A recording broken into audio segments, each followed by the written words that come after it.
ప్రాణానికి మనసు జోడిస్తే జీవుడు, ప్రాణానికి మనసు లేకపోతే దేవుడు. దృశ్యం ఎవరో కాదు ఆకాశం, ద్రష్ట ఎవరో కాదు ప్రాణము. ఈ రెండు కలిసినప్పుడు ఏర్పడేదే మనసు అని. ఊరకు ఉండాలి అంటే ముందు ఏదో ఒకటి చేయాల్సిందే. ఏదో ఒకటి ఎందుకు చేయాలి అంటే చివరికి ఊరకు ఉండటానికే. అంతే. ఇష్టముల యందు ఇష్టము లేకుండా ఉంటే అది మౌనము, అది ఊరకుండుట. అట్లా కూడా జ్ఞానాన్ని సంపాదించవచ్చు. ఇష్టముల యందు ఇష్టము లేకుండాటే నిర్లిప్తత, అది మహాయోగము, అది మౌనము.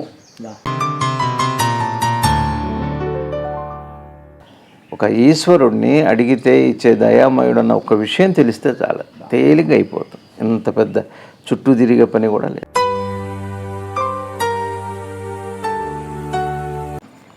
భోగానికి కారణము ఈశ్వరుడే అని కారణము అని మనసు గుర్తుపడితే ఆ క్రాంతిని సంక్రాంతి అన్నారు. అది ముక్కోటి ఏకాదశి.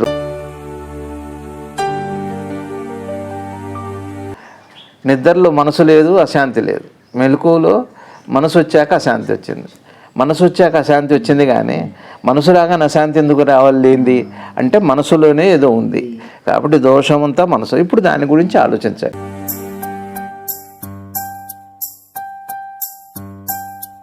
స్వామి నమస్తే. నమస్తే. స్వామి శ్రీ రమణ భగవాన్ వారి వద్దకి టిపి రామచంద్ర అయ్యర్ వారు వచ్చి అడుగుతున్నారు, స్వామి ఉన్నది నలుబది మొదటి పద్యంలో మీరు ఆర్వోళి అనే ఒక పదం వాడారు, దాని అర్థం ఏమిటండి అని అడిగారు.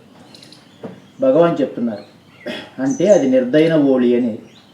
ఈ ప్రపంచంలో తెలిసిన తెలియని విషయాలను మనం ఏ మనఃకాంతి ద్వారా చూస్తున్నామో ఆ కాంతినే ఈ పదం సూచిస్తుంది.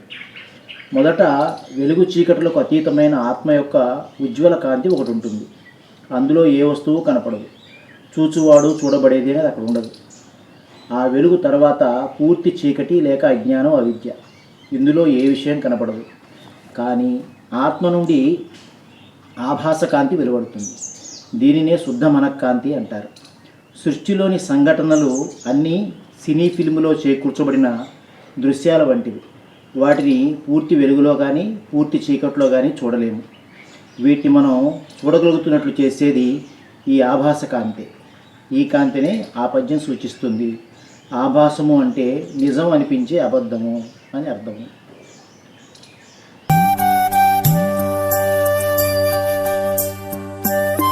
ఓం శ్రీ శివానంద గురుభ్యో నమః. శ్రీ ఆంజనేయ పరబ్రహ్మణే నమః. ఆత్మబంధువులు, ఆత్మస్వరూపులైన అందరికీ నమస్కారం. ఓం నమో భగవతే శ్రీరమణాయ. వారిచే అనుగ్రహించబడిన ఈ సమాధానాన్ని విచారణ చేసి అర్థం చేసుకునే ప్రయత్నం చేద్దాం. ఆర్వోళి అంటే ఏంటని భగవాన్ అడుగుతున్నారు. భగవాన్ దానికి ప్రత్యుత్తరం ఆభాసకాంతి అన్నారు. ఇప్పుడు ఈ వివరం అంతా కూడా ఆభాసకాంతి అని అంటే అర్థం ఏమిటి అంటే ఉనికికి ఒక ప్రకాశం ఒకటి. ఉనికి యొక్క ప్రకాశం వేరేదో కాదు, చైతన్యమే, అంటే మనసే. ఆభాసకాంతి మనసే. ఇప్పుడు మనసు వచ్చాకనే మనం ఇంత గ్రహింపు, మనం మెలుకుని వాడుతున్నాం, కానీ మెలుకు మరి ఏదో కాదు, మనసే. మెలకువతో పాటే మనసు పుడుతుంది. మెలకువ మనసు, అది ఆ మనసునే ఆభాసకాంతి అంటారు.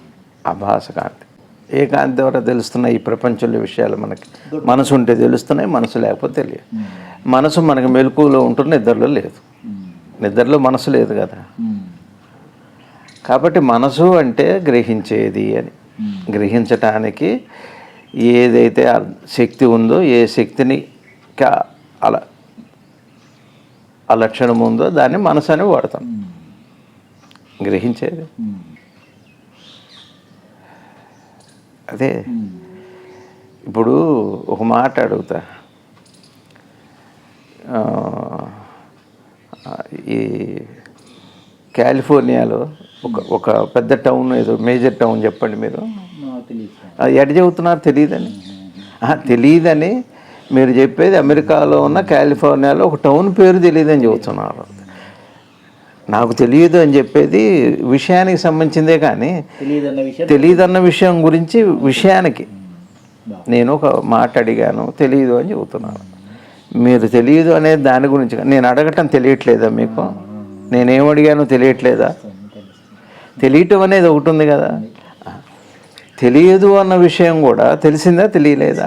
అసలు ఆ తెలివి ఉంటేనే తెలియదని చెప్పటం, తెలిసిందని చెప్పిన అంటే ఒక రకంగా చెప్పాలంటే మెలకు వచ్చాక పడుకునేంత వరకు తెలిసినవి తెలియనివి చాలా ఉన్నాయి. ఈ మెలకులో భాగమే తెలియటం తెలియకపోవటం, అది విషయాలకు సంబంధించింది. తెలియటం తెలియకపోవటం విషయాలకి సంబంధించింది. మరి విషయ ఎవరు? ఉనికి, ద్రష్టే. ద్రష్టే అంటే ఒక రకంగా చెప్పాలంటే ఆభాసకాంతి, మనసు. ఇప్పుడు సద్గురుదేవులు శివానంద భగవానుడు చెబుతారు, ఎంత ఇష్టమో నాకు ఆ మాట. ఎంత తెలుసో తెలుసు నాకు ఎంత తెలియదో తెలియదు. అంటే దీని అర్థం ఏంటి? ఇప్పుడు ఈ క్షణంలో నాకు 2 విషయాలు తెలుస్తున్నాయి. తెలిసే విషయం తెలుస్తుంది, తెలియని విషయం కూడా తెలుస్తుంది. నాకు తెలియదు అన్న విషయం కూడా నాకు తెలుసు, నాకు తెలుసు అన్న విషయం కూడా తెలుసు. ఈ దేనికి? ఆభాసకాంతికి, మనసుకి. అంటే పొద్దున్న ప్రతి వాళ్ళకి కూడా ఈ ప్రపంచంలో మెలకు వచ్చాక తెలిసిన విషయాలు ఉన్నాయి, తెలియని విషయాలు ఉన్నాయి. కానీ అందరికీ తెలిసిన విషయం మెలకు వచ్చాకనే ఈ తెలియటం తెలియకపోవటం ఉందన్న విషయం అందరికీ తెలిసిన విషయమే. అదే ఆభాసకాంతి. ఈ ప్రపంచానికి సంబంధించిన విషయాలు. తెలుసు తెలియదు అన్నది ప్రపంచానికి సంబంధించిన విషయము, అంతే. అన్ని తెలియాల్సిన అవసరం లేదు, తెలియకపోయినా పర్లేదు, తెలియకపోయినా కూడా ఏం లేదు, తెలియవలసిందే. గురువుగారు అన్నారు, సద్గురు శివానంద భగవానులు ఏం చెబుతారంటే, ఎంతో ఏమో తెలియక్కర్లేదు, ఒక నిన్ననే చెప్పారు. ఏమంటారు గురువుగారు అంటే, చెప్పిన తేలిక సూత్రం ఏమిటి అంటే, సద్గురు భగవాన్ రమణ శివానంద భగవాన్ వారు చెప్పేది ఏమిటి అంటే, అడగటం ఒక్కటి తెలిసినా చాలు. అంటే అడగటం ఒక్కటి తెలిస్తే కూడా చాలు. యజ్ఞాగాదులు చేయక్కర్లేదు, చేసేవాళ్ళు చేస్తారు. వాళ్ళ సామర్థ్యాలను బట్టి అన్నీ చేస్తారు. ఒక ఈశ్వరుణ్ణి అడిగితే ఇచ్చే దయామయుడు అన్న ఒక విషయం తెలిస్తే చాలు, తేలిగ్గా అయిపోతాం. ఎంత పెద్ద చుట్టూ తిరిగే పని కూడా లేదు. అడగటం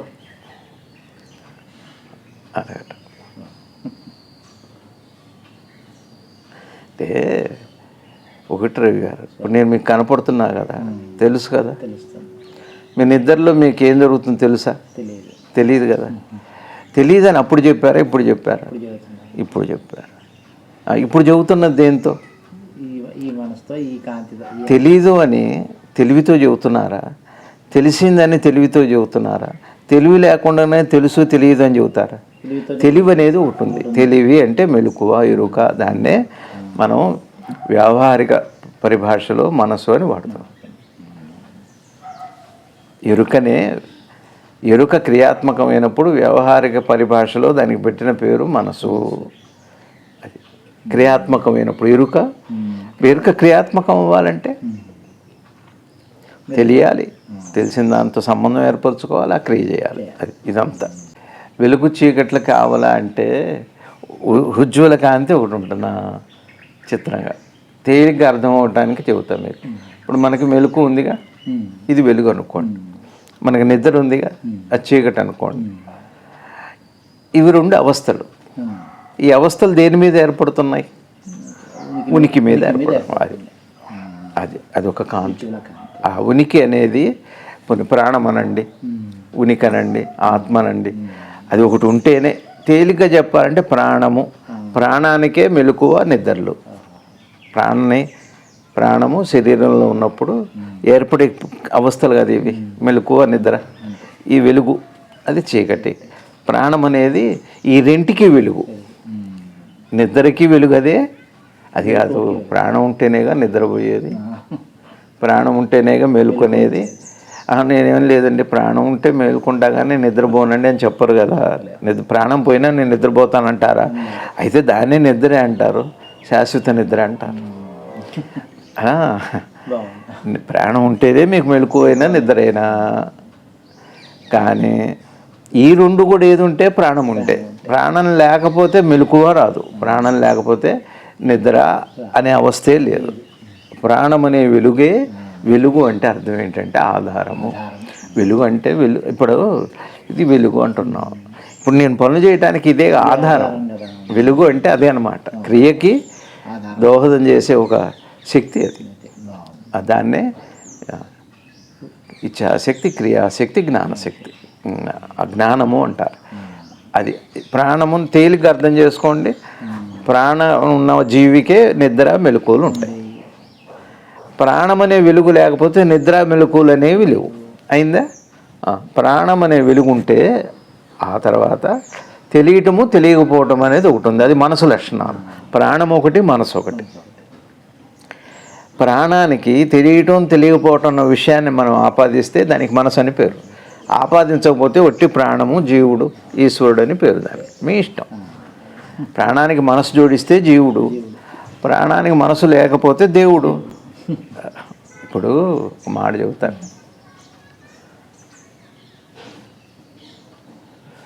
పెద్దలందరూ కూడా, జ్ఞానులందరూ కూడా ఇవాళే మనసు కనిపిస్తుంది. ఇప్పుడు దేవుడు దేవుడు అని వాడుతున్నాం మనం. నామాలు చేసుకుంటాం, ప్రవచనాలు వింటాం, గుళ్ళకు వెళ్తాం, ఎన్నో విధానాలు ఉన్నాయి దానికి. అర్చన, ఇవంతా ఉంది కదా. ఈ దేవుడిని నమ్మేవాళ్ళు కొంతమంది, దేవుడు లేడనేవాళ్ళు కొంతమంది, ఇవన్నీ ఉన్నాయి. నేను ఎవరో అన్నారు, విన్నా నేను. ఆ మకరం ఏమిటి, అందులోకి రవ్వెళ్ళటం ఏంటి అంటున్నాను. మకర సంక్రమణం ఏంటి, అందులోకి రవ్వెళ్ళటం ఏంటి అంటే ఏం లేదు.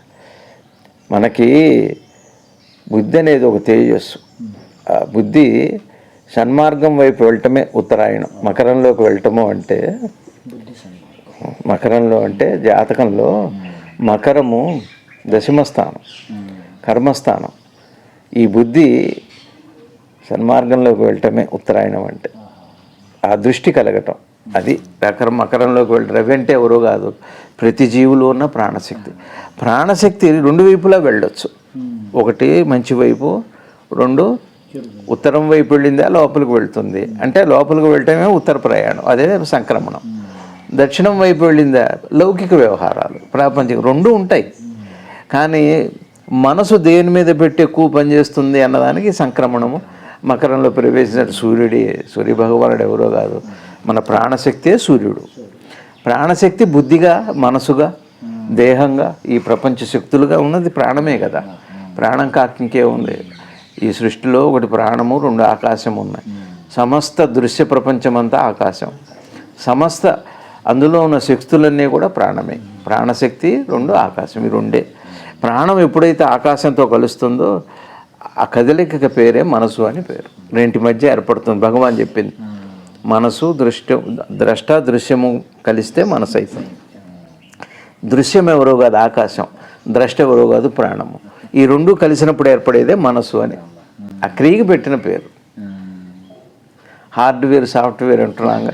అట్లా ఇక్కడ నేను చెప్పదలుచుకుంది ఏంటంటే, ప్రాణం అనేది ఉంటేనే వెలుగు అంటే క్రియకి ఆధారమైంది. వెలుగు అంటే అట్లా అనుకోవాలి, వెలుతురని కాదు. వెలుతురు దేనికి ఎందుకు రావాలి, ఏ పని లేకపోతే ప్రయోజనం. వెలుతురు ప్రయోజనం ఏంటి, నీకు తెలియజేయటమే దాని ప్రయోజనం. అది మెలకువగా మారేది అది. మారిన తర్వాత ఏమవుతుంది, ఆ తర్వాత మనసుగా మారుతాం. ఇప్పుడు నేను చెప్పే దేవుడు అన్న మాట వచ్చింది. ఆలోచనలలో దేవుడు ఉన్నాడా లేడా? ఉన్నాడు ఆలోచన, లేడు ఆలోచన. ఇది మనసుకు సంబంధించిన విషయం. కానీ మరి దేవుడు ఎవరు అంటే ఏమంటున్నారంటే, ఆలోచనలలో ఉన్నవాడు కాదు దేవుడు. ఆలోచనలకి ఆధారంగా ఉన్న ఏ ఆభాస ప్రకాశం ఉందో, ఆ కాంతి ఉందో, దాన్ని దైవము అన్నారు. మళ్ళీ దైవం రూపనామాలని కాదు, భేదం కాదు, ద్వైతం కాదు. ఏది ఆధారం. ఇప్పుడు వెలుగు ఉంది రవి గారు, ఇది వెలుగు. ఈ వెలుగుకి అన్నీ కనపడుతున్నాయి. ఆ వెలుగు ఆభాసకాంతి అనుకోండి. అయితే అట్లానే దైవము, ఇప్పుడు నా ఆలోచన అన్నమాట, అది శివుడు నా ఆలోచన, నా మనసు చెబుతుంది. ఆలోచనలో ఉన్న దేవుడు కి రూపం ఉంటుంది, ఆలోచనలో ఉన్న దైవానికి నామం ఉంటుంది, ఆలోచనలో ఉన్న దైవానికి భేదం ఉంటుంది, ఆలోచనలో ఉన్న దైవానికి వైవిధ్యం ఉంటుంది, ఆలోచనలో ఉన్న దైవానికి వైరుధ్యం ఉంటుంది, ఆలోచనలో ఉన్న దైవానికి లింగభేదం ఉంటుంది, ఆలోచనలో ఉన్న దైవానికి భేదభావాలు ఉంటాయి. ఇట్లా 3,000,000 దేవతలు వస్తారు ఆలోచనలో ఉన్న దైవానికి. ఆలోచనలో ఉన్న దైవానికి తేలిగా అర్థం మీకు మెలుకు వచ్చింది, దైవం గుర్తొచ్చాడు. దైవము అప్పుడు కదా వచ్చాడు. మీకు మనసు మెలుకు వచ్చాక మనసు వచ్చింది, ఆ మనసులో నుంచి వచ్చిన దేవుడు ఇప్పుడు మనదంతా. ఆ దైవానికి ఇవన్నీ ఉన్నాయి. కానీ పెద్దలు ఏం చెబుతున్నారు వేదాంతులు జ్ఞానులు అంటే, మనసుకు పూర్వం ఏదైతే ఆభాసకాంతి రొంటికి వెలుగ్గా ఉందో దానికి దైవం అని పేరు. ఇంకొకటి తేలిగ్గా చెబుతా, దైవాన్ని నేను చూడలేదు, దైవం నేను ఒకటి ఎట్లా అవుతాం? ఆలోచనలో ఉన్న దైవం నేను ఎప్పటికీ ఒకటి చేయదు, ఆలోచనలో ఉన్న దైవం నేను ఎప్పటికీ దూరంగానే ఉంచుతుంది. ఇంకొక మాట చెబుతాను నేను, ఆలోచనలలో దైవం నేను ఒకటి ఎట్లా అవుతా? నేను దేవుడు ఒకటేనా అంటే ఇది దేనికి సంబంధించింది? ఆలోచనకు సంబంధించిందా, మెలకువకి సంబంధించిందా? ఈ ప్రశ్న మెలకు వచ్చాక నీకు ఆలోచనలోంచి వచ్చింది. నేను దేవుడు ఒకటే ఎట్లయితాం? వారెక్కడ, నేనెక్కడ, వైకుంఠం ఎక్కడ, భూలోకం ఎక్కడ, నక్కెక్కడ, నాగలోకం ఎక్కడ, ఇవన్నీ మీకు మనసు వచ్చాక వచ్చినాయి. మనసు వచ్చాక వచ్చిందంటే ఆలోచన వచ్చాక ఇన్ని ఉన్నాయి. ఈ మనసు ఎప్పుడు వచ్చింది, ఎక్కడి నుంచి వచ్చింది అంటే మెలకు వచ్చాక దేహంతో సంబంధం వచ్చాక ఆలోచన వచ్చింది కదా. మరి నేను దైవం ఒకటే ఎట్లయితాను అన్నది, దైవము అని అంటే మెలకువ దేని నుంచి అయితే వచ్చిందో ఆ మెలకువకి దైవం అని పేరు. మెలకువ తర్వాత వచ్చిన ఆలోచన అది మనసు అయితే దానికి నువ్వు ఎప్పటికీ సమానం కావు. ఆలోచనలో భగవంతుడికి నువ్వు ఎప్పటికీ సమానం కావు. అనాలోచితంగా నువ్వు భగవంతుడికి ఎప్పుడూ దూరం కావు. ఈ సత్యం బాగా గుర్తుపెట్టుకో. అనాలోచితంగా ఉన్నప్పుడు నువ్వు భగవంతుడికి దూరము కావు, దగ్గర కావు. వైవిధ్యం లేదు, వైరుధ్యం లేదు, ద్వైతమే లేదు, అద్వైతం కూడా లేదు. ఎప్పుడైతే మనసు వచ్చిందో, మనసు వచ్చాక అన్నీ వచ్చినాయి. ఎప్పటికీ ఆయనతో సమానం కావు నువ్వు, నీ గురువుతో కానీ నీ దైవంతో కానీ. అదే దైవం ఎప్పుడు బయట పరాయి వాడే, ఎట్లా సమానం అవుతావు? ఆలోచన లక్షణమే వేరు చేసి నిన్ను జీవింపజేయటం. అట్లా కాదు. అనారోగ్యం ఏంటి? నీ సహజత్వాన్ని దూరం చేసి బాధ పెట్టడానికి అనారోగ్యం వచ్చింది. సంతోషపెట్టడానికి ఆరోగ్యం రాలే. ఒకవేళ సంతోషపెట్టడానికి ఆరోగ్యమే ఉంటే, ఆరోగ్యంగా ఉన్నప్పుడు సంతోషపడ్డ గడియలు లేవు. ఇంకా చాలా విషయాలు ఉన్నాయి. మరి ఆరోగ్యం సంతోషం కాదు, దుఃఖం కాదు. కానీ అనారోగ్యం వస్తే దుఃఖం మాత్రం వస్తుంది. అనారోగ్యం వస్తే దుఃఖం వస్తుంది. దుఃఖం రావడానికి అనారోగ్యం వచ్చింది. అలానే ప్రాణం అనేది ఉంటేనే కదా నిద్ర మెలకువలు, మరణము పుట్టుక మరణము, నిద్ర మెలకువలు, ప్రాణం అనే శక్తి ఉంటేనే ఇది ప్రాణమే దైవము అనుకోండి కదా. మెలకు వచ్చాక ఏమొస్తుంది? అందరికీ మనసు వస్తుంది కాబట్టి జీవిస్తున్నాం. ఇది మనసు. ఈ మనస్సుతో చేసే దైవ సంబంధమైన ఆలోచనలు దైవం కాదు, ప్రాణం మాత్రమే దైవం. ఈ యువతలంతా ఆలోచనలో దైవం. ఆలోచనల దైవమే అందరినీ విడగొడుతుంది. ఆలోచనల దైవమే ఎక్కువ తక్కువలు సృష్టిస్తుంది. నువ్వు నేను ఒకటెట్లయితే అన్న ఆలోచన కల్పిస్తుంది. ఆలోచనకు ఆ లక్షణం ఉంది. ఆలోచన ఎట్లాంటిది అంటే రవి గారు, దగ్గర చేస్తుంది, దూరం చేస్తుంది. ఎట్లా? ఇవి షుగర్ వచ్చింది, నాకు బాగా తీపి తినాలనిపిస్తుంది. షుగర్ లక్షణం ఏంటంటే తీపి తినాలని కోరిక పుడుతుంది. అది దాని లక్షణం. ఆయుర్వేదంలో చెబుతారు, పెద్దలు చెబుతారు, వైద్యులు తెలిసిన వాళ్ళు. అదే షుగర్ తినకుండా చేస్తుంది, తీపి తినకుండా చేస్తుంది. తీపి తినాలనిపించేది చేస్తుంది, తింటే ఏమవుతుందో అని భయాన్ని కల్పించి తినకుండా చేస్తుంది. తీపి రెండు చేయట్లా. అట్లానే మనసు అంటూ వచ్చాక ఏం చేస్తుంది అంటే దగ్గరన్నా చేస్తుంది, దూరం అన్నా చేస్తుంది, కానీ ఒకటి చేయదు. మనసుకు లక్షణం ఏమిటి అంటే తెలిసేటి చేస్తుంది, కాకపోతే నీ దగ్గర చేస్తుంది, కాకపోతే నీకు దూరం చేస్తుంది మనసు. కానీ అందులో నిన్ను ఒకటిగా, నేను అది ఒకటిగా ఎప్పుడు చేయలేదు. మనసు దాటితేనే ఆ ప్రక్రియ. మళ్ళీ మనసులో ఈ ప్రక్రియ. మనసుకి ఈ ప్రక్రియ వరకే ఉంది, దాని క్యారెక్టరిస్టిక్స్ అంతవరకే. అది ఆగిపోయిన తర్వాత ఉండే క్యారెక్టరిస్టిక్స్ ప్రాణ లక్షణాలు వేరు. అది వెలుగు. ఉజ్వల కాంతి. ఇందాక భగవంతుడు ఆలోచనలో కాదు, ఉనికి అంటే ఏదైతే మెలకువ పూర్వం ఉన్న స్థితి ఉందో అది దైవానికి చెందిన మాట. ఇంకొక మాట చెబుతా, నేను దైవం ఒకటి ఎలా అవుతా. ఇప్పుడు చూడండి, ఏ వస్తువులైనా మనం పోలిక చేసేటప్పుడు ఇవి రెండు ఒకటే అన్నప్పుడు రెండింటిని పోలుస్తాం.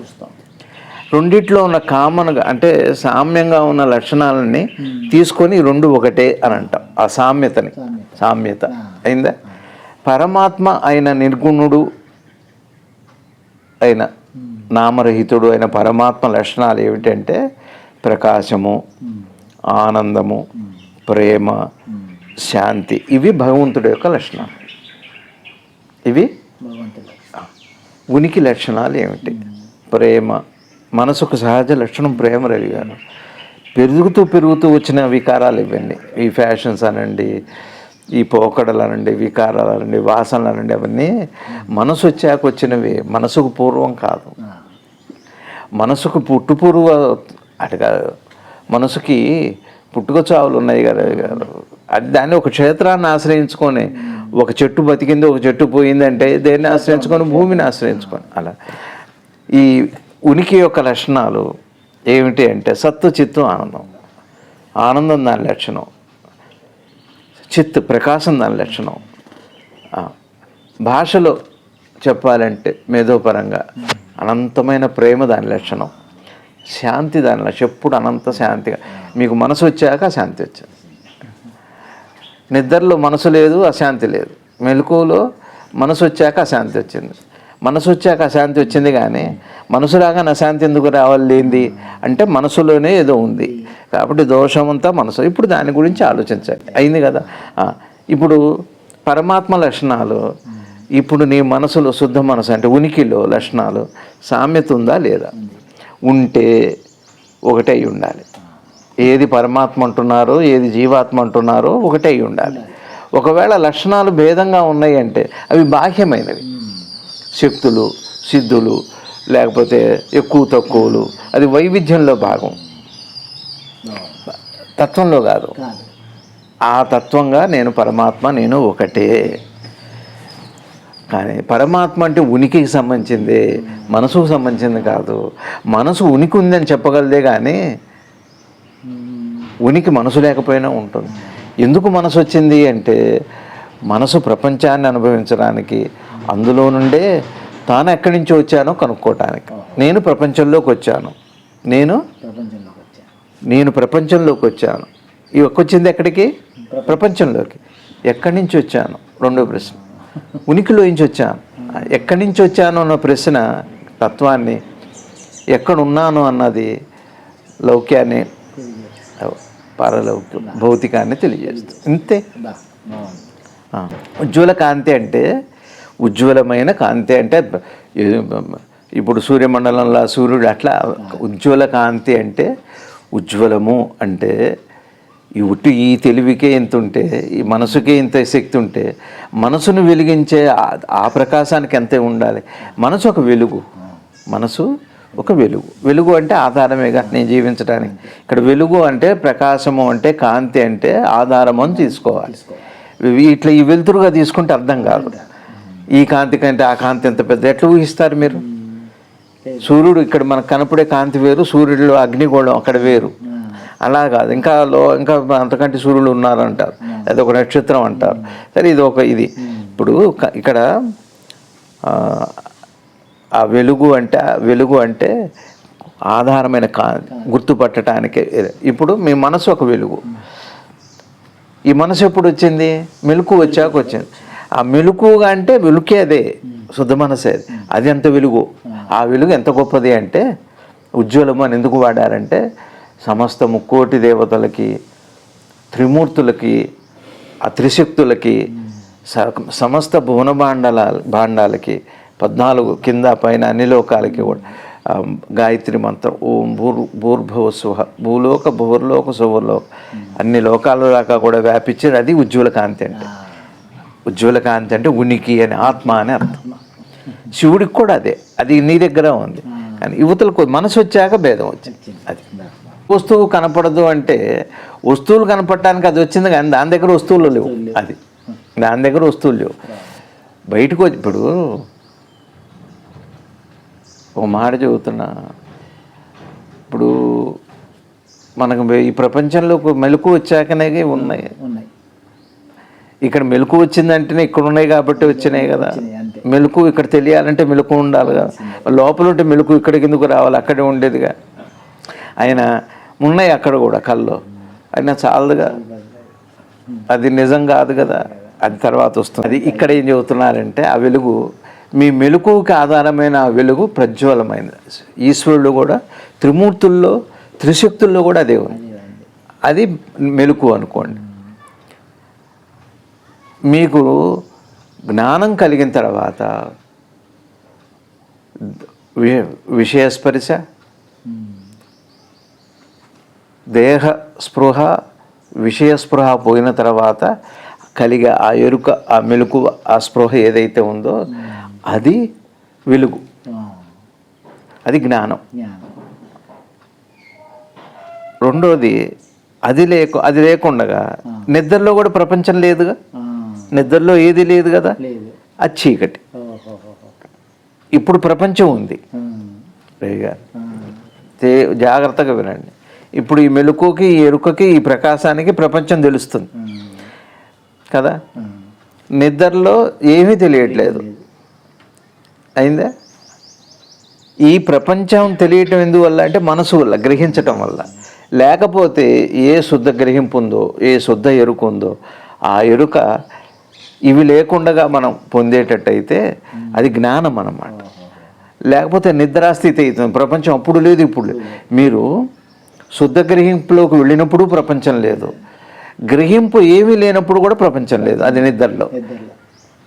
ఇప్పుడు ప్రపంచం ఉంది ఈ ఎరుకకి, కానీ ఎరుక మెలకు వచ్చాక కదా, ఆ దానికి లేదు, దానికి ప్రపంచం లేదు, దానికి మధ్యలోనూ లేదు. దేహం వచ్చాక, మనసు వచ్చాక వచ్చింది. మనసు వచ్చాక వచ్చే ప్రపంచము, మనసు లేనప్పుడు పోయే ప్రపంచము, మనసు లేనప్పుడు ఉండే ప్రపంచం నిద్ర అయితే, మనసు ఉన్నప్పుడు వచ్చే ప్రపంచం వెలుగు. కానీ మనసు పూర్వం కూడా ఉండే ఎరుక ఏదైతే ఉందో ఆ వెలుగు జ్ఞానం. అది అనంతలోకాలని, త్రిమూర్తుల్ని, త్రిశక్తులని, 14 భువన భాండాలని పోషిస్తుంది. అది ప్రజ్వల కాంతి. ఆభాసం నుండి కాంతి వెళ్ళిపడుతుంది. అంటే అర్థం ఏమిటి అంటే మరి కల్లో కూడా కనపడుతున్నాయిగా, కల్లో కూడా ప్రపంచం అంతా కనపడుతుంది కదా. మరి అప్పుడు ఏం కనపడుతుంది? ప్రపంచం చూస్తున్నారుగా కల్లో, అది ఆభాసకాంతి, ఆ వెలుగు. ఆ వెలుగు ఏమిటంటే ఒక చోట అట్లా ఫిలింలా కనపడుతుంది, ఓ చోట తెర మీద కనపడుతుంది. ఫిలింలా కనపడితే స్వప్నము, తెర మీద కనపడితే సినిమా. ఫిలిం మీద మీరు సినిమా వస్తే కనపడుతుంది నీడగానే, సినిమా చూడలేరు మీరు, స్పష్టత ఉండదు. తెర మీద పడాలి. తెర అంటే ఈ ప్రపంచం. అట్లా ఆభాసకాంతికి ఒకటి స్వప్నం గుర్తు. భగవాన్ ఏం చెబుతున్నారు ఇక్కడంటే 3 ఉదాహరణలు తీసుకున్నారు. మెలకువలో మనసు వచ్చాక ప్రపంచం, నిద్రలో మనసు పోయాక ప్రపంచం. మెలకువ కాదు, నిద్ర కాదు, స్వప్నం ఉంది. అక్కడ కూడా ఒక వెలుగు ఉంది, ప్రకాశం, అది ఆభాసకాంతి. ఆ వెలుగే ఏంది, ప్రొజెక్షన్ ముందుకు వచ్చి ప్రపంచం అయింది. ఆ ప్రొజెక్షన్ ముందుకు నీ లోపలే ఉంటే అది స్వప్నం అయింది. స్వప్నించుట అక్కడే, ఇంకా లేకపోతే తనలో ముడుచుకుంది. స్థితి, సృష్టి, లయము. ముందు స్థితి, ఉనికి, స్థితి చూస్తున్నా, సృష్టి అయిపోయింది కదా, మళ్ళీ లయం అయిపోయింది, అంతే.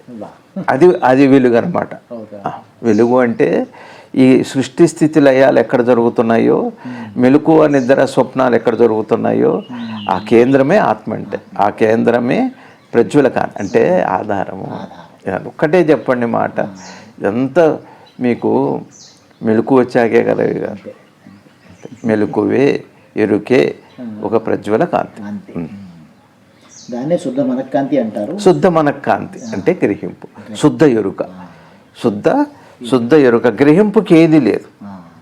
గ్రహింపు శబ్దమే ఉంది, గ్రహింపుకు దృశ్యమే ఉంది. ఆలోచనకి భేదం వస్తుంది. ఆలోచనకి ఇది చింత చెట్టు, ఇది మామిడి చెట్టు. దృక్కుకి చెట్టు మాత్రమే ఉంది, శబ్దము మాత్రమే ఉంది.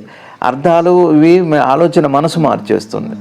ఓ ఇది కుక్కరిచింది, ఇది కాకరిచింది, ఇది పెట్టరిచింది. నీ పూర్వ జ్ఞాపకంలో నుంచి, అనుభవంలో నుంచి మనసు వచ్చిన తర్వాత వచ్చేవి.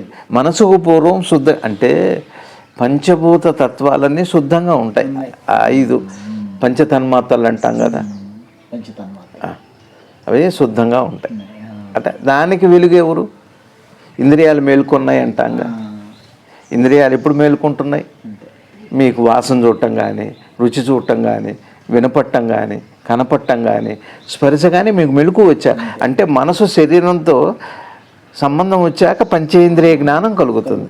మరి శరీరంతో సంబంధం మనసుకు లేనప్పుడు పంచేంద్రియ జ్ఞానం ఉండదు. అది చీకటి. అది భగవాన్ చెబుతున్నారు. అందుకని ఇక్కడ భగవాన్ ఏం చెబుతున్నారంటే, ఒకటి ఉనికి ఉంటేనే తేలిగ్గా చెబుతా. ప్రాణం ఉంటే మెలకువ నిద్ర. ప్రాణం ఉంటే మెలకువ నిద్ర. ప్రాణం లేకపోతే 2 లేవుగా, తేలిగ్గా. ఇక రెండోది ప్రాణం ఉన్నప్పుడు మెలకు వస్తుంది. ఇది ప్రపంచం. ప్రాణం ఉన్నప్పుడే నిద్ర వస్తుంది. నిద్రలో ప్రపంచం లేదు. ఇది జ్ఞానం ఏం కాదుగా, అందరికీ కామన్గానే ఉంది. అందరికీ నిద్రపోతున్నాం ఏమీ లేదు, మేలుకుంటున్నాం అన్నీ ఉన్నాయి. ఏది ఉంటే? ప్రాణం ఉంటే. ప్రాణానికి ఒకే ఒక లక్షణం శుద్ధ గ్రహింపు. శుద్ధ గ్రహింపు. సరే, ప్రాణానికి శుద్ధ గ్రహింపు. మెలకు వచ్చాక ప్రపంచం తెలుస్తుంది అంటే మనసు అంటున్నాం. ప్రపంచం తెలియదు, మనసు లేదంటున్నాం. ఈ తెలియటం అన్నదానికి ఏది కారణం? చూడండి జాగ్రత్తగా. ప్రాణం ఉంటేనే మెలకువ నిద్ర కదా. ప్రాణం ఉంటేనేగా తెలియటం తెలియకపోవటం. రెండో మాట. అది వేరు ఇది వేరు. ప్రాణం ఉంటేనే పుట్టుక మరణం ఒకటోది. ప్రాణం ఉంటేనే మెలకువ నిద్ర మూడోది. ప్రాణం ఉంటేనే తెలియటము తెలియకపోవటం. ప్రాణం ఉంటేనే తెలియటం అయిందా? ఈ 2. ప్రాణం ఉంటేనే తెలియటము. ప్రాణం లేకపోతే తెలియదు కదా. ఇప్పుడు ఏది వెలుగు? తెలియటం అనే ప్రక్రియకి వెలుగు ఏది? ప్రాణం. అది మూల కాంతి. ఇది చెబుతున్నారు. అట్లా అది తెలిస్తే జ్ఞానం. ప్రాణం ఉంటేనే నాకు ఇవన్నీ తిన్నా. నేను అదే చెప్పా కదా, మకర సంక్రమణము అంటే ఈ భోగాలన్నిటికీ కారణం ఎవరు? పరమాత్మ అని తెలియటం. ఈ భోగమంతా, భోగము అంటే కేవలం సుఖమే కాదు, దుఃఖం కూడా. భోగంలో సుఖము దుఃఖము 2 ఉన్నాయి. భోగమని పేరు దాని. భోగేవాడు. దీనికి కారణము మూల పురుషుడు పరమాత్మే అని తెలిస్తే క్రాంతి అని పేరు. భోగానికి కారణము ఈశ్వరుడే అని కారణము అని మనసు గుర్తుపడితే ఆ క్రాంతిని సంక్రాంతి అన్నారు. అది ముక్కోటి ఏకాదశి రోజు చెప్పా నేను. భోగి అంటే అర్థమైందా? భోగము ఎక్కడిది? పరమాత్మది. అంటే ఇప్పుడు ప్రాణం ఉంటేనే మెలకువ, ప్రాణం ఉంటేనే నిద్ర, ప్రాణం ఉంటేనే పుట్టుక, ప్రాణం ఉంటేనే మరణం. కాబట్టి ఏది ఉంటే ఇవన్నీ ఉన్నాయో అది వెలుగు, అదే ఆధారము. అది భగవాన్ చెప్పేది. తెలియటము తెలియకపోవటం. తెలియటము తెలియకపోవటం అన్నది ప్రాణం ఉన్నప్పుడే తెలియటం తెలియకపోవటం ఉంది. మనసు వచ్చాక వచ్చింది, మనసు లేకపోతే పోయింది, అయింది కదా. అయితే ఈ మనసుకి వెలుగు ఎవరు అంటే కారణం ప్రాణం. ప్రాణం ఉంచి దేహంతో సంబంధం పెట్టుకున్నప్పుడు మనసుగా మారింది కదా. అది తెలియటం. మనసు దీని నుంచి ఉపసంహరించుకొని ప్రాణంతో ఉంటే నిద్ర, అది తెలియట్లేదు. అది వెలుగెవరు?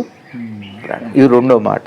ఇక 3వది ఏమిటి అంటే, ఇది మనం గ్రహిస్తే ఈ తెలియటానికి కారణమైన ఎరుక మూలమైన వస్తువు ఏది ఉందో ఆ వస్తువే అన్ని వెలుగులకి కారణమని అర్థమైతే అప్పుడు ఆ వెలుగులో ప్రపంచం అప్పుడు కూడా ఉండదు. నిద్రలో ఎలా అయితే ప్రపంచం ఉండదో, నిద్రలో ఎలా అయితే తెలియక ప్రపంచం, మనసుకి లేక ప్రపంచం ఉండదు నిద్రలో. ఇక్కడ జ్ఞానం కలిగిన తర్వాత ఏమవుతుంది అంటే, జ్ఞానం కలిగాక ఏమవుతుంది అంటే అప్పుడు కూడా ప్రపంచం ఉంటుంది. సరే, జ్ఞానం కలిగాక వెలుగులో ప్రపంచం ఉంటుంది, కానీ సుఖదుఖాలు ఉండవు. అది జ్ఞానం. ప్రపంచం ఉంటుంది, సుఖదుఖాల ప్రభావం కానీ ఏం కానీ ఉండదు, సాక్షిగా ఉంటాడు. అది అట్లా స్టేజెస్ అంతే. దాన్నే సమాధి అన్న. చూసారా భగవాన్ ఏమంటున్నారంటే ఎంత అద్భుతంగా చెప్పారు. ఇందా మనం చెప్పిన ఫిల్మ్దే ఉదాహరణ తీసుకున్నాం. ఇప్పుడు ఇక్కడ ప్రొజెక్టర్ పెట్టి చూస్తే సినిమా కనపడదు, అట్లా అని దాని వెనక వెలుతురు లేకపోయినా కూడా సినిమా కనపడదు. రెండు, ఈ వెలుగులో ఆ ఫిల్మ్ కనపడదు, దాని వెనక వెలుగు లేకపోయినా సినిమా కనపడదు. అది భగవాన్ చెప్పేది. ఫోకస్ వెనక లైట్ లేకపోతే ఫిల్మ్ ఎట్ట కనపడుతుంది బొమ్మ, అట్లా ఇక్కడ వెలుతురు ఎక్కువైనా కనపడదు, అక్కడ వెలుతురు లేకపోయినా కనపడదు. ఇది ఉదాహరణ చెప్పి. అట్లానే ఇక్కడ దేహానికి దేహంతో ఎరుక కలవకపోయినా ప్రపంచం లేదు, దేహం వెనక ఎరుక లేకపోయినా ప్రపంచం లేదు. ఎరుక ఎరుకగా ఉన్నప్పుడు ప్రపంచం లేదు, ఎరుక ఎరుకగా ఉన్నప్పుడు ప్రపంచం లేదు, ఎరుక దేహాన్ని వదిలిపెట్టినప్పుడు కూడా ప్రపంచం లేదు. ఇది ఫిల్మ్ని ఉదాహరణ తీసుకోవడానికి భగవాన్ చెప్పిన అద్భుతమైన సూత్రం. వెనకటి రోజుల్లో ఫిల్ము తిరుగుతుంటే దాని వెనక ప్రొజెక్టర్ లైట్ ఉండేది, అప్పుడు బొమ్మ పడుతుంది.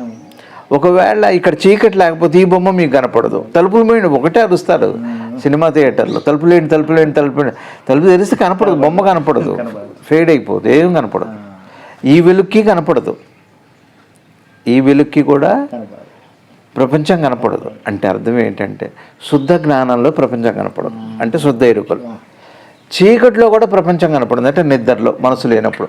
అంటే మనసు ఉంటే ఇప్పుడు ఈ కనపడటం ఎట్లాంటిది అంటే ఆరువోళి అంటే జ్ఞానమే. శుద్ధ జ్ఞానానికి భగవాన్ ఇవ్వండి. ఇట్లా మనం చూడగలుగుతున్నామంటే మూల ఉనికి, శుద్ధ గ్రహం, సత్తు, చిత్తు, ఆనందం, ఆ ప్రకాశం వల్లే మనసు అనే ఇంద్రియం వచ్చింది. మనసు అనే ఇంద్రియానికి ఆభాస కాంతి ఉండాలి, లేకపోతే లేదు రవిగా. ఆభాసము అంటే నిజమనే కళ నిజమా కాదా చెప్పండి. కళకల్లో లేచాక ఏమంటున్నారు, అప్పుడు నిజం ఉంటున్నారు, అబద్ధం. అది నిజమనే అబద్ధం. అట్లానే ఇప్పుడు మీరు జ్ఞానం ఒకసారి శుద్ధ గ్రహింపుగా చూసినప్పుడు ఈ కనపడుతున్న ప్రపంచం కనపడదు. అప్పటిదాకా ఇది నిజమనే అబద్ధం కళ్ళలాగా. ఇప్పుడు నిజమే ఇది, కానీ కళ లాంటి అబద్ధం ఎప్పుడు దాకా అంటే శుద్ధ ఎరుకగా వెళ్ళేంత వరకు దాన్ని సంపాదించాలి. దాన్ని ఎట్లా సంపాదించాలి అంటే మీ ఇష్టం. మీకు నామజపం ఇష్టమైతే శ్రద్ధగా ఏకాగ్రంగా నామజపం చేయండి. నేను శ్వాసను గమనిస్తాను, నాకు అది తేలిగ్గా ఉందన్నారనుకోండి, శ్వాసను గమనించటం అంటే క్రియను గమనించటం అని, కానీ ఎక్కడ పుడుతుంది ఎక్కడ పోతుందో కానీ జస్ట్ గమనించండి. శ్వాసను గమనించండి, కూర్చోండి, ఓంకారం చేసుకోండి, ఏదైనా చేయండి. మీకు ఏది హితంగా ఉందో ఒక్కొక్కళ్ళకి ఒక్కొక్కటి, ఎవరికి ఏది ఇష్టమో ఇదే చేయాలని లేదు. మీరు ఏం చేయకపోయినా ఒకటే అండి.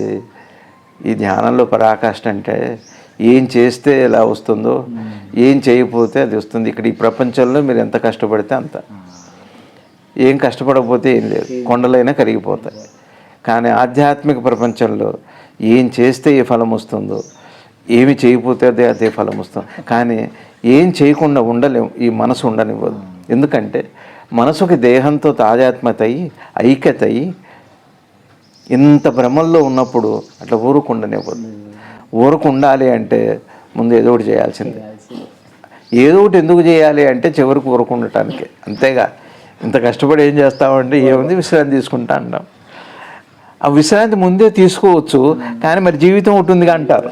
కూర్చుంటే పనులు అయితే కొండలైన కలుగుతాయి కదా, బ్యాంక్ బ్యాలెన్స్ ఉంటాయి అనేది ఎందుకు చేయాలి, అంతవరకే తప్పితే చేయిపోతే కూడా అదే ఫలం. ఇక్కడ రెండు ఉంది, ఆ కత్తికి రెండు పదులు ఉన్నాయి. నువ్వు ఏం చేస్తే అంత ఫలము ఏం లేదు. బాగా చేసావా, అహంకార నాశనం అయిపోయి ఏం లేకుండా పోతుంది. ఏమి చేయలేదు, అహంకారం ముందే లేదు, అదే ఫలితం వస్తుంది. కాబట్టి మరి అహంకారం ఊరుకోదు. అట్లట్టు ఊరుకుంటుంది. మనసు దేహంతో వచ్చి ప్రపంచ స్పృహ వచ్చాక ఆ స్పృహ ఊరుకుంటుందా? ఊరుకుంటుందా? ఊరుకోదు. ఇంకంతే. కాబట్టి అది ఊరుకోదు కదా, దానికి అర్థమైతే కానీ ఊరుకోదు. అర్థం చేయటానికే మరి ఇంత విజ్ఞానం. ఏదో ఒకటి చేయాలి. ఏం చేయాలంటే ఎవరికి ఏది మనసుకి, ఎవరి డిఎన్ఏ వాళ్ళదే, ఎవరి వేలు ముద్ర వాళ్ళదే, ఎవరి ఐరిస్ వాళ్ళదే. మీకు ఏది అంటే ఇది మంచి అది చెడు అనే భావం మాత్రం ఉండకూడదు. అంటే ఇది మంచిదంటారా, యోగం మంచిదా, నాకు విచారం మంచిదా, భక్తి మంచిదా, శివుడు మంచివాడా, విష్ణువు గొప్పవాడా, ఇవి వద్దు నీకు. అది వదిలిపెట్టేసి, అది నీ పార్ట్ కాదు, అది వారు వేరే వాళ్ళు ఉన్నారు. నీకు కావాల్సింది ఏంటి? సత్యం. నీకు కావాల్సింది ఏమిటంటే నీకు ఏ స్ఫురణ వస్తుంది, నామం చేసుకుందాం, చేసుకో చక్క ఏదో ఒక నామం. అది కూడా నీకు ఇష్టంలోంచి వస్తుంది, పూర్వవాసన. ఏదైనా పరిగా అనుమానం పెట్టుకోకూడదు. చక్కగా శ్రద్ధగా ఆ నామాన్ని ఒక గంట, కనీసం 40 నిమిషాలు తక్కువ కాకుండా 2 గంటలు 3 గంటలు అలా శ్రద్ధగా నామం చేస్తే. లేదు నాకు ఇవేవు దేవుడు అన్నాడా లేడా, దేవుడు ఎట్లున్నాడంటే నీ ఉనికికి ఏ లక్షణాలు ఉన్నాయో అవే లక్షణాలతో రూపనామాలు లేకుండా ఉన్నాడు. నీకు అవే లక్షణాలు ఉన్నాయి కానీ రూపనామాలతో ఉండి వికారం చేయింది ప్రశ్న వచ్చింది. దేవుడికి ఏ లక్షణాలు ఉన్నాయో అదే లక్షణాలు నీకు ఉన్నాయి, కానీ నీకు రూపనామాలు ఉన్నాయి, ఆయనకి రూపనామాలు లేవు. నీ రూపనామాలు సృష్టించిన ఇంత అలజడిని అర్థం చేసుకొని పోగొట్టుకో. ఇది అబద్ధం, నిజమనే అబద్ధం కల్లాగా. ఇది ఎప్పటిదాకా ఉంటుంది అంటే జ్ఞానం. దానికి ఏదో ఒకటి మీకు ఏదో, అందుకని అది కూడా నాకు వద్దు, నేనేం కాదు, నేను ఏమి చెయ్యను అని ఏం చెయ్యాలి. చేయకుండా ఉండలేరు మీరు. ఎందుకంటే కర్మ అనేది నిరంతరం ఉంటుంది, చెయ్యనే కదులుతుంది. ఏం చేయను అంటే ఎందుకు కదిలేమంటా, నేను ఇట్లా కూర్చుంటాను అనుకోండి, ఏం చేయను అని కూర్చుంటాను అనుకుంటా, ఇట్లా అన్నారు ఎందుకని అంటారు. మనం చేయాలి, ఏదో ఒకటి జరుగుతున్నట్టే కర్మ. అది ఎవరు ఏం చేయకుండా ఉండలేరు. ఒకటి. రెండోది, ప్రతి పనిలో కూడా ఇష్టాలు ఉంటాయి. ఇష్టాల యందు ఇష్టం లేకపోతే ఇష్టమందు ఇష్టము కానీ అయిష్టమందు ఇష్టము కానీ లేకుండా ఉంటే, ఇష్టముల యందు ఇష్టము లేకుండా ఉంటే అది మౌనము, అది ఊరకుండుట. అట్లా కూడా జ్ఞానాన్ని సంపాదించవచ్చు. మీకు చేతనైతే పూజలు పునస్కారాలు ఏం చేయను అంటే పూజలు పునస్కారాలు పని చేయనా, ఏం చేయకపోతే ఎట్లా, తలైనా ఊపాల్సిందే. అర్థమవుతుందంటే ఇంటింటన్నా అంటున్నాం. ఇప్పుడు మీరు అంటల్లా తల ఊపుతా, ఏదో ఒకటి చేయకుండా కర్మ జరుగుతూనే ఉంటుంది. మీకు తెలిసి ఊపకపోయినా కర్మ జరుగుతూనే ఉంటుంది. కర్మ లక్షణం అది. మిమ్మల్ని ఊరుకుండానే జిల్లేడు ముళ్ళు అమ్మ అన్నట్టుగా ఊరు కూర్చొని చూడండి, కూర్చోలేవు నువ్వు, కర్మ ఊరుకోదు. ఆ మహా అయితే పూజ చేయనంటావు, పర్లేదు, ఏమైందో చేస్తే ఫలమే, చేయకపోతే కూడా ఫలమే. చేయకపోతే కూడా కర్మ బాధిస్తుంది. ఇన్నాళ్ళు చేయకుండా ఉన్నానే ఊరుకోదండి. మనసు ఉన్నంతకాలం తప్పదు. అందుకని ఒక్కటే మార్గం ఏం చెప్పారు సద్గురు శివానంద భగవాన్ల గారు, ఉత్తమోత్తమైన సూత్రం ఏమిటి అంటే, నిర్లిప్తంగా హాయిగా నీ పనులు నువ్వు చేసుకో. ఆ నిర్లిప్తత యోగం. నిర్లిప్తత అనేది అంటే ఇష్టముల యందు ఇష్టము లేకుండా, ఇష్టముల యందు ఇష్టము లేకుండాటే నిర్లిప్తత. అది మహాయోగము, అది మౌనము అని సద్గురు శివానంద భగవాన్లు అందించిన అద్భుతమైన యోగ సూత్రం. ఇదేం పెద్ద కష్టం కాదు. చెయ్యండి, తినండి, ఎంజాయ్ చేయండి, వదిలిపెట్టేయండి. ఎంజాయ్ చేయటం వదిలిపెట్టడం, మళ్ళీ దాన్ని వెంట పడకూడదు. మనసుని తిరిగి దాన్ని మళ్ళీ స్మృతి పదంలో ఉంచుకోకూడదు. అట్లా ఫ్రెష్ వాటర్ లాగా ఒక జలపాతంలా ఉండాలి. జలపాతంలా వేరు పెట్టద్దు అంటే జ్ఞాపకాన్ని పెట్టుకొని మళ్ళా అనొద్దు. మళ్ళా అనకపోతే చాలండి. ఇదే భగవాన్ అద్భుతంగా అది కళ చూడండి, నిజము అనిపిస్తుంది. కళలో లేచాక అబద్ధం అనిపిస్తుంది, నిజమనే అబద్ధం. అట్లానే మనకి ఉనికి ఏదైతే ఉందో మనసుగా మారినప్పుడు ఇదంతా నిజంగా అనిపిస్తుంది. ఈ మనసు ఏమిటో మనకు అర్థమైనప్పుడు ఇది అబద్ధము అని తెలుస్తుంది. ఆ మనసుకి, అర్థమైన మనసుకి, అందరికి కాదు. అందరు ఎవరు ఉన్నారు అన్నది కూడా మళ్ళీ మనసులోనే. అన్ని భ్రమలు, అన్ని భ్రాంతులు, సమస్త ద్వైత స్థితులు అన్నీ నిర్మూలమైపోయి శుద్ధ ప్రకాశము, దేదీప్యమైన ప్రజ్వలమైన కాంతి అక్కడ దర్శనమవుతుంది.